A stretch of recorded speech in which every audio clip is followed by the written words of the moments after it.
설교 레슨이라는 책에서 배운 내용인데요. 청중들이 듣기 싫은 또는 듣기 힘든 설교는 두 가지가 있다.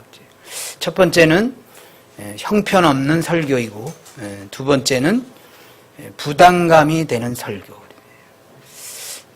설교가 너무 형편이 없거나 또는 설교는 좋은데 내 마음에 계속 부담감이 되는 설교는 회중들이 듣기 싫어하는 설교라는 거예요.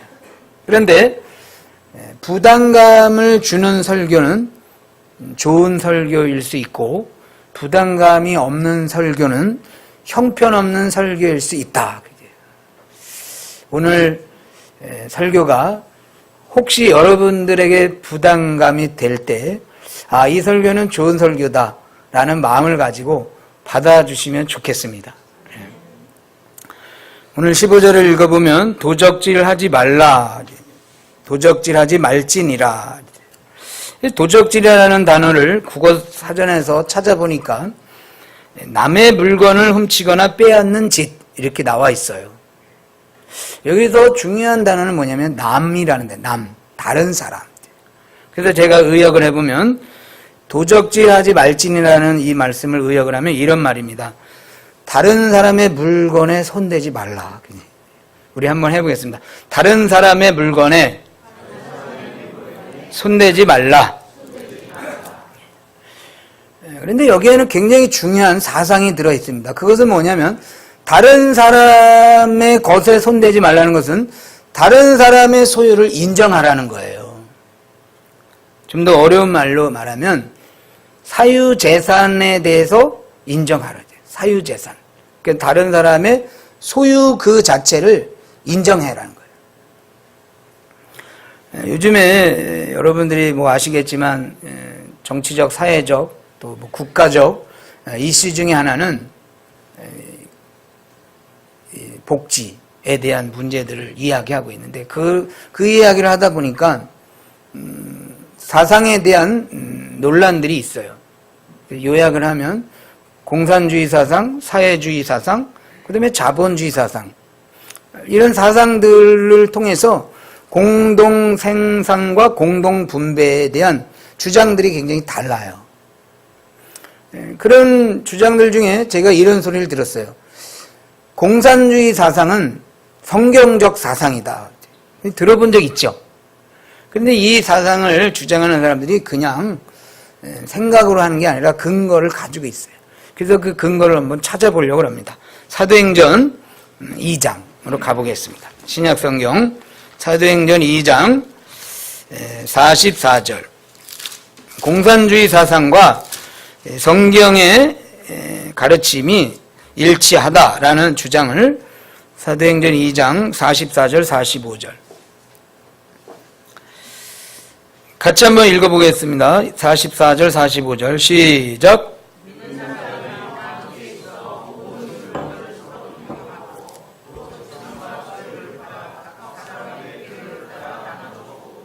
아멘. 다 함께 모든 물건을 서로 네 것이나 내 것이나 같이 가지고 살자. 그 다음에 45절에 보면 재산과 소유를 팔아서 각 사람의 필요를 따라 나눠주는 것이다. 공산주의. 공평하게 모든 사람을 분배해서 같이 살자. 근데 중요한 것은 46절입니다. 한번 보겠습니다. 2장 46절. 날마다 마음을 같이하여 성전에 모이기를 힘쓰고 집에서 떡을 떼며 기쁨과 순전한 마음으로 음식을 먹고. 여기 보면 집에서 떡을 뗀다 그랬어요. 이 집은 누구네 집이죠? 이 집은 개인의 집이에요. 그러니까는 똑같은 곳에서 똑같이 사는 게 아니라 개인별로 각자의 집이 있다 이거예요. 이것은 뭘 말하냐면 사유재산 제도를 인정하는 거예요. 공산주의는 사유재산을 인정하지 않지만 성경은 사유재산을 인정합니다. 그래서 존 스타트 목사님은 이 구절을 44, 45절을 해석하면서 이렇게 얘기를 했어요. 45절에서 재산과 소유를 팔았다는 것은 이 팔다라는 동사가 어떤 문제가 있을 때 또는 어떤 팔아야 될 꼭 어떤 그런 기회가 있을 때만 파는 거지 그냥 무조건 다 팔아서 나누고 그런 건 아니라는 거예요. 그래서 이 사유재산 제도를 성경은 분명히 인정하고 있다는 것이 올바른 성경의 관점인 줄로 믿습니다. 그런데 사유재산을 인정한다는 것은 또 한 가지의 사상인데 그것은 뭐냐면 어떤 사람은 부자로 살 수도 있고 어떤 사람은 가난하게 살 수 있다는 거예요. 그러니까 공평하게 사는 게 아니라 사유재산이 인정되면 뭐 큰 집에 사는 사람이 있고 작은 집에 사는 사람이 있고 똑같은 집에서 똑같은 삶을 사는 게 아니라는 거예요. 그래서 저와 여러분들이 이와 같이 이 남의 것에 대해서 먼저 인정을 하는 그런 마음을 가져야 된다. 부유한 사람이 있으면 저 사람은 부유하게 사는구나 인정하라는 거예요. 그것이 성경적 관점이라는 거지. 그리고 교회에서도 어떤 사람은 부자로 교회를 섬길 수 있고 어떤 사람은 가난한 가운데 교회를 섬길 수 있는 거예요.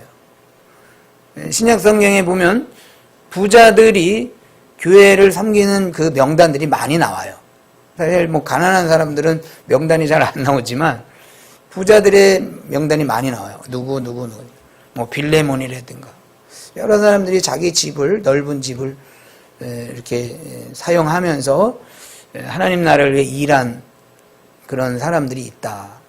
그래서 저와 여러분들도 부자로 살든 가난하게 살든 그것을 서로 인정하고 서로 그것에 대해서 문제 삼고 이유도 없이 근거도 없이 그것을 인정하지 않으려는 그 마음을 버리시기를 바랍니다. 부자는 부자들이 인정하고 또 뭐 가난한 경우는 뭐 가난할 수도 있는 거죠. 기왕에 여러분들이 살거든 부유하게 살아서 하나님 나라를 위해서 물질도 많이 바치는 그런 은혜가 있었으면 좋겠어요. 어떤 목사님은 헌금하라고 설교해놓고는 그 다음에 가난하게 살라고 설교를 하는 거예요. 이건 모순인 거예요. 가난하게 살면서 어떻게 헌금을 하겠어요? 뭔가 좀 부유해야 물론 저 가난해도 헌금을 드릴 수 있지만 그래서 우리가 헌금을 하는 것이 마땅하다면 우리가 돈을 모으고 열심히 일해서 부자로 사는 것도 마땅한 것인 줄로 알아요. 신앙생활은 마음만 가지고 하는 게 아니에요. 나 주님 사랑해요. 나 주님을 얼마나 사랑하는지 몰라요. 그러지 않잖아요. 그 마음을 감사하는 마음을 뭔가 물질을 통해서 또 시간을 통해서 헌신을 통해서 드리는 거잖아요. 신앙생활도 그런 것이 우리 인생의 삶도 마찬가지인 거예요. 마음만 가지고 인생을 사는 게 아니에요. 뭔가 각자 필요에 따라서 소유가 있는 거예요. 그래서 여러분들이 이 도적질하지 말라는 것은 먼저 남의 물건에 대해서 손대지 말라는 것은 남의 것에 대해서 인정을 하라. 그 소유에 대해서 인정을 할 건 하고 살아라. 사유재산을 인정해야 되는 거예요. 사유재산을 인정하시고 또 여러분들 각자가 그런 사유재산에 대한 것을 많이 열심히 일하시고 또 돈도 많이 벌 수 있으면 벌고 그것을 또 풍성하게 서로 나누는 그런 삶이 있길 주의 이름으로 축복합니다. 두 번째로 생각해 볼 것은 그러면 왜 도적질이 이렇게 일어나게 되느냐. 도적질을 하는 이유가 있어요. 에베소서로 가보겠습니다. 신약성경 에베소서 4장 28절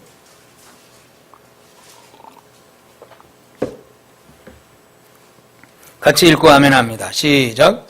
도적질하는 자는 다시 도적질하지 말고 돌이켜 빈궁한 자에게 구제할 것이 있기 위하여 제 손으로 수고하여 선한 일을 하라. 아멘. 여기서 중요한 구절은 제 손으로 수고하여 선한 일을 하라. 제 손으로. 여러분 도적질하는 사람들 도적질하는 마음 뭐 여러 가지 이유가 있지만 그 중에 이유 하나는 뭐냐면요. 게으른 사람들이 도적질을 하려고 그러는 거예요. 제 손으로 열심히 일해서 열심히 모아서 열심히 사는 것이 중요한데 그것이 성경적 관점인데 도적질하는 사람은 제 손으로 일하지 않고 남이 일한 것을 이렇게 훔쳐오려는 그게 게으른 정신인 거예요. 출애굽기의 상황을 우리가 이해하자면 당시에 이제 이스라엘 백성들이 애굽에서 나와가지고 가나안을 향해서 가잖아요. 근데 바로가 이제 하나님께서 모세에게 그냥 가지 말고 자녀들도 꼭 데려가고 그다음에 우양들도 다 달라고 그래가지고 데려가라 그랬어요. 그러니까 우양들도 이제 끌고 나온 거죠. 근데 중요한 것은 그 당시에 그 이스라엘 백성들이 처한 그 광야에서 이 우양들을 키워야 되고 먹여야 되잖아요. 근데 햇빛은 쨍쨍 내리쬐지요. 낮에 그 본인들도 거처하기가 힘든 상황 가운데서 이 가축들까지 이게 이끌고 그걸 키우는 것이 보통 일이 아닌 거예요. 그러니까 너무 힘들어요. 노동이라는 건 너무 힘들잖아요. 그러니까는 개중에는 어떤 생각을 하냐면 낮에 좀 쉬고 밤에 남들이 잠잘 때 몰래 가가지고 남의 소를 끌어오는 거예요. 양을 끌어오는 거예요. 이런 사람들이 왜 그러겠어요? 낮에 일하기가 너무 힘들거든요. 그래서 그냥 한 번에 먹겠다는 거죠. 이 너무 힘들다. 좀 더 편한 방법은 없을까? 내가 애쓰는 게 너무 힘들어. 좀 쉬운 방법은 없냐? 뭐 일하지 않고 뭐 얻는 방법은 없을까? 이 생각을 가지고 있을 때 그것이 더 나가면 왜요? 더 편하고 쉬운 방법은 남의 것을 가져오는 거잖아요. 그래서 이 도적질하는 사람들의 마음속에는 편하게 살겠다. 일하지 않고 뭔가 먹고 살겠다. 이런 게으른 정신이 있을 수 있다. 그거예요. 그래서 이 도적질하지 말라는 이 말씀 안에는 노동의 신성함을 노동은 신성하다. 노동은 정말 좋은 가치인 것이다. 라는 말씀이 배어 있는 거예요. 사랑하는 여러분, 노동은 정말 신성한 것이고 노동은 가치 있는 것인 줄로 믿습니다. 따라해 보겠습니다. 노동은 신성하다. 일하고 일한 대로 수고한 대로 제 손으로 일하는 거, 제 손으로 모은 것이 가장 신성한 거예요. 남의 것 그냥 슬쩍 부를 만드는 것은 그것은 아주 천박한 것이고 그래서 그것은 도적질인 것이고 그것은 게으름인 것이고 그래서 수고하며 땀을 흘리고 우리가 일해야 되는 줄로 믿습니다. 유대교의 신비주의 랍비 주시아라는 사람이 도둑에게서도 배울 7가지 이야기를 했대요. 그 중에 제가 2가지를 한번 읽어보겠습니다. 도둑에게서도 배울 수 있는 점. 1. 그는 밤늦도록까지 일한다. 2. 그는 자신이 목표한 일을 하룻밤에 끝내지 못하면 다음날 밤에 또 다시 도전한다. 3, 4, 5, 6, 7 이렇게 있어요. 근데 저는 이걸 아무리 읽어봐도 여기서는 배울 점이 없어요, 사실. 이것은 도둑질을 미화하는 이야기예요. 많은 사람들이 이걸 퍼나르고 배울 점이 밤늦도록 일한다? 하룻밤에 끝나지 못하면 다음날 또 한다? 마치 근면 또 열심히 일하는 것처럼 보여지지만 그것은 그 도둑에게는 근면함이 없어요, 사실. 게으름이 있는 거예요, 게으름. 다시 한번 에베소서 4장을 보도록 하겠습니다. 에베소서 4장 28절 보면 27절 보면 28절 제 손으로 수고하여 선한 일을 하라. 여러분 남이 일해서 남이 벌어놓은 거 어떻게 가져오려고 하지 말고 열심히 내 손으로 일해서 내가 벌어야 되는 거예요. 이 노동의 신성한 가치를 추구하시기를 주의 이름으로 소망합니다. 이스라엘이 출애굽 이후에 이스라엘의 역사를 보면 바벨론이라는 나라가 이스라엘을 침공하고 이스라엘뿐만 아니라 그 주변 국가들을 다 침략을 해요. 근데 역사학자들은 말하기를 이 바벨론은 전쟁을 좋아하는 나라예요. 문제는 뭐냐면 전쟁을 해가지고 뺏어 먹겠다는 거거든요.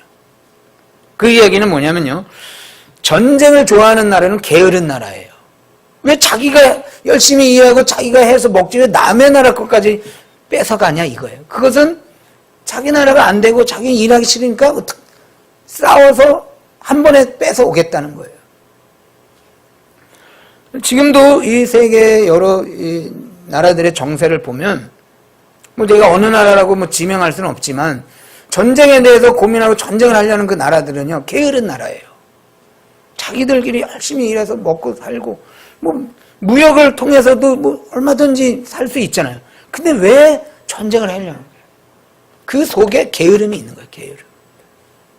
그래서 도적질하지 말라는 것은 게으르게 살지 말라는 거예요. 네 손으로 열심히 일해서 먹고 살아라. 복지에 대해서도 우리가 지혜로운 정책이 필요하다고 봅니다. 어렵긴 하지만 게으른 사람을 계속 게으르게 하는 복지는 좋은 복지는 아닌 거예요. 또 하나는 열심히 일하는 사람이 사기를 꺾게 하는 정책도 좋은 정책은 아닌 거예요. 복지라는 걸 어렵고 힘든 사람들을 도와주되 열심히 일하는 사람도 나도 열심히 일해야 되겠다는 그 마음을 접지 않도록, 그래서 노동의 가치가 손상되지 않는 복지, 이게 지혜로운 복지라 이렇게 생각을 해요. 그래서 우리 자녀들에게도 이 정신을 가르쳐야 됩니다. 너 뭐 이렇게 그냥 죄송합니다만 어떤 거 하나 해가지고 엄청 많이 벌고 이런 직업 생각하지 말고 열심히 일해서 그 일한 대로 수고한 땀 흘린 대로 먹고 사는 그 직업이 정말 신성한 직업이다. 따라하겠습니다. 일하기 싫거든 먹지도 말라. 어릴 때부터 자녀들에게 이걸 가르쳐야 되는 거예요.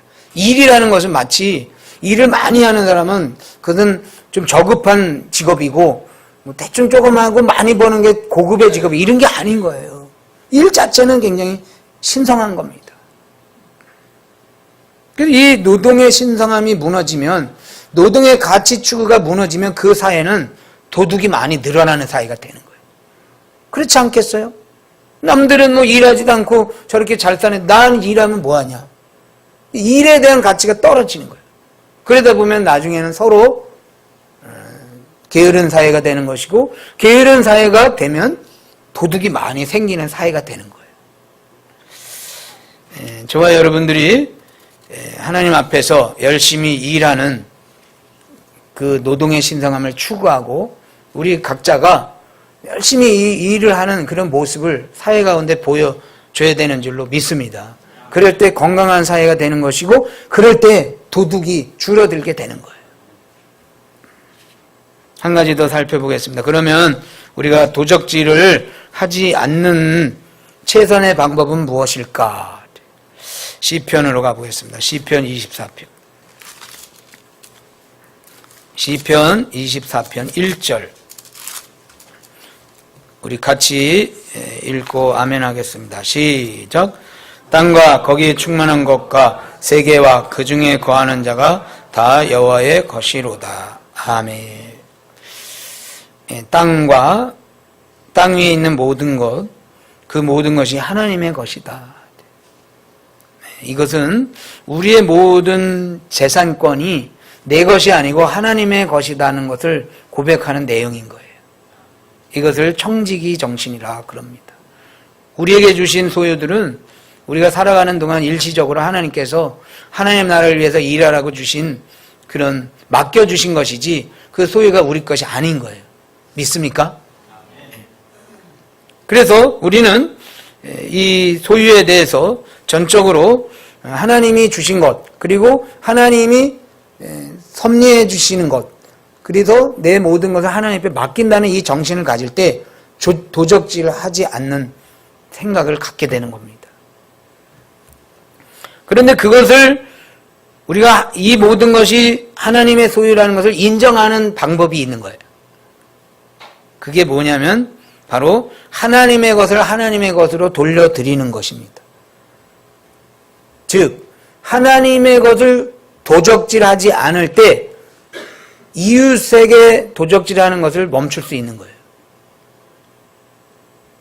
스펄전 목사님은 특별히 11조와 주일 성수를 안 하는 것을 하나님의 것을 도적질한다 그랬어요. 그러니까 우리가 시간을 들이고 물질을 하나님 앞에 드리는 그 정신을 가지고, 즉 하나님의 것을 도적질 안 하는 법을 배우고 배울 때 나가서 이웃에게 나가서도 도적질을 안 하는 거예요. 왜냐하면 이 소유가 하나님의 것이라는 것을 인정하면 남의 것도 하나님의 것이니까 그것을 남의 재산에 대해서, 남의 소유에 대해서 우리가 손을 대지 않는 거예요. 그래서 도적질을 하지 않으려면 먼저 하나님의 것을 도적질하지 않는 법을 배워야 되는 줄로 믿습니다. 시간도 주님의 것이고 물질도 주님의 것이고 나에게 주신 각양의 은사도 다 주님의 것인 것을 믿습니다. 그것을 신앙생활을 통해서 바치는 법을 배우는 거예요. 그럴 때 내 마음 안에 있는 탐욕이 사라지고 욕심이 사라지고 게으름이 사라지고 그래서 도적질을 하지 않게 되는 거예요. 말하자면 이 10계명은 1계명부터 계속 나오지만 신앙생활 잘하는 사람이 10계명도 잘 지키고 신앙생활 잘하는 사람이 사회생활도 잘하게 되는 거예요. 그러니까 우리가 열심히 일하는 사람 보면 교회에서도 열심히 충성하는 사람이에요. 그 사람이 사회에 나가서도 열심을 내는 거예요. 모든 것이 하나님의 것인 것을 믿고 그것을 신앙생활을 통해서 인정함으로 인해서 우리 마음 가운데 게으르고 남의 것을 좀 가지고 싶다라는 그런 탐욕으로부터 벗어나는, 즉 말하자면 자족의 삶을 누릴 수 있는 은혜가 있길 주의 이름으로 축복합니다. 이제 마지막 한 구절만 보고 설교를 마치겠습니다. 마태복음 6장 20절.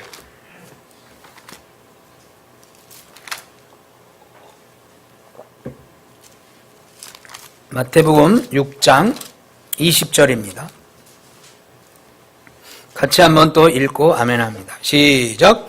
오직 너희를 위하여 보물을 하늘에 쌓아두라. 거기는 좀이나 동록이 해하지 못하며 도적이 구멍을 뚫지도 못하고 도적질도 못하느니라. 아멘.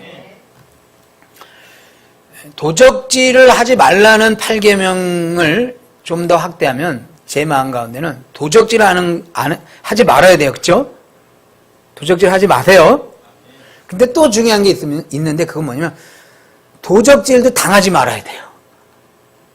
남의 것도 훔치면 안 되지만 내 것도 남에게 훔침을 당하면 안 되는 거예요. 사실 그렇잖아요. 내가 열심히 해놨는데 누가 가져가면 그것만큼 억울한 게 없어요. 그것만큼 화나는 거 없잖아요. 그렇잖아요. 내가 열심히 농사를 지어놨는데 요즘엔 그런 도둑놈들도 있어요. 도둑놈. 네. 벼를 옛날에는 뭐 이렇게 집에서 쌀을 훔쳐가고 이러는 도적질이 있다고 그랬는데 요즘에는요, 이 시골에서 농사를 짓잖아요. 그러면 열심히 농사를 해서 가을에 이제 요새는 기계가 발달해가지고 바로 논에서 바로 벼를 만들어내요. 그래가지고 자루에다 담아 놓잖아요. 논두렁에 세워놓으면요, 그 다음날 그걸 아예 차에다 싣고 가는, 논째 털어버리는 거예요. 그런 도둑들도 있더라고요. 아니, 얼마나 억울했어요. 여태껏 모내고, 피서리하고, 농약 주고, 마지막에 다 해가지고 털어놓은 거를, 그걸 가져가는 거예요. 시골에 가면요, 인삼밭에다가, 그거 프랜카드 적어 놓잖아요. 6년, 7년에 이렇게 뽑잖아요. 근데, 1, 2, 3, 4 그런 거 안 뽑아가고, 딱, 이제, 뽑아서 팔 인삼을, 6년 된 인삼을, 그거를 뽑아가는 거예요. 얼마나 억울하겠어요. 그래서 도적질도 하면 안 되지만 우리 사랑하는 성도 여러분들 도적질도 당하지 않았으면 좋겠어요. 그런데 오늘 마태복음 6장 20절의 내용 그 내용인 거예요. 이 땅에 살아갈 때는 좀이나 동록, 도적이 있다 그거예요. 우리가 그런 현실에 있어서 내 것을 잃어버리는 경우가 생길 수 있다. 그래서 그런 것을 미리 방지하기 위해서는 하나님께서, 예수님께서 말씀하시기를 천국 은행에, 천국 창고에다가 미리 저장을 하라. 그 말인 거예요. 우리가 가지고 있는 이 모든 재산들은 가변적인 겁니다. 있다가도 없고 없다가도 있고 또 많이 쌓아놓는데 텐데 어느 날 보면 또 그것이 다 없어지기도 하고 그래서 없어지지 않고 영원히 차곡차곡 쌓을 수 있는 창고가 있는데 그 창고가 바로 천국 창고라는 거죠. 그래서 먼저 그의 나라와 의를 구하라. 잃어버릴 거 잃어버리지 말고 하나님 나라에 쌓아두고 나중에 하나님 앞에서 도로 찾는 천국에 가서 귀한 상을 누리는 우리 동락성도 되기를 주의 이름으로 축복합니다. 그리고 마지막으로 제가 기도하고 또 여러분들과 함께 소망하는 것은 우리 동락교회 성도들 자녀들이든 가족이든 또는 직장이든 사업이든 도적질 절대로 당하지 않는 은혜가 있길 바랍니다. 건강도 잃는 것은 도적을 당하는 거예요. 건강 잃지 않았으면 좋겠어요. 또 재산도 잘 이상한데 이렇게 빼앗기지 않았으면 좋겠어요. 모아놨는데 뭐 병원에 갖다 주고 어디에다 갖다 주고 막 이렇게 나도 모르게 막 이렇게 흩어지는 거 그러지 않고 잘 차곡차곡 쌓여지는 은혜가 있길 바랍니다. 그래서 그 은혜를 사모하는 마음으로 우리 시편을 같이 낭송하고 말씀을 마치도록 하겠습니다. 시편 127편입니다.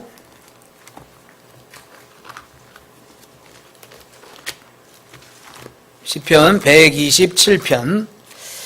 하나님께서 우리 가족을 지켜주시고 사업들을 지켜주시고 주의 은혜 가운데 평생 동안 평강으로 살기를 원하는 마음으로 127편, 128편 두 편을 우리 저와 여러분들이 이어서 교독으로 읽겠습니다. 여호와께서 집을 세우지 아니하시면 세우는 자의 수고가 헛되며 여호와께서 성을 지키지 아니하시면 파수꾼의 경성함이 허사로다.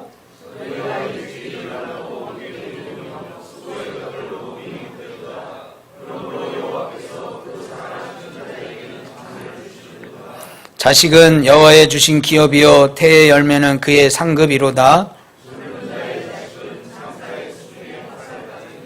이것이 그 전통에 가득한 자는 복되도다. 저희가 성문에서 그 원수와 말할 때에 수치를 당치 아니하리로다. 네가 네 손이 수고한 대로 먹을 것이라. 네가 복되고 형통하리로다.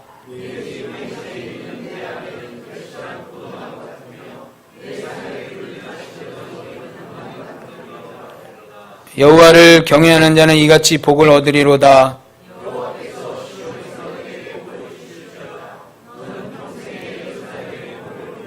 함께 읽습니다.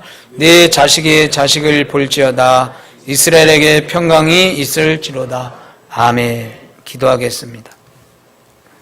하나님 아버지, 부지런히 일한 자들이 소득을 얻고 수고한 대로 먹을 수 있는 은총의 날이 되기를 기도합니다. 특별히 이 나라의 민족 다시 한번 붙잡아 주시고 동락가족 한 영혼 한 영혼 자녀들과 직장과 사업 위에 복의 복을 더하여 주시옵소서. 더 이상 남의 것을 훔치고 남의 것을 빼앗아 재산을 쌓는 그런 잘못된 구조들이 다 사라지게 하여 주시옵소서. 감사하며 살아계신 예수님 이름으로 기도드리옵나이다. 아멘.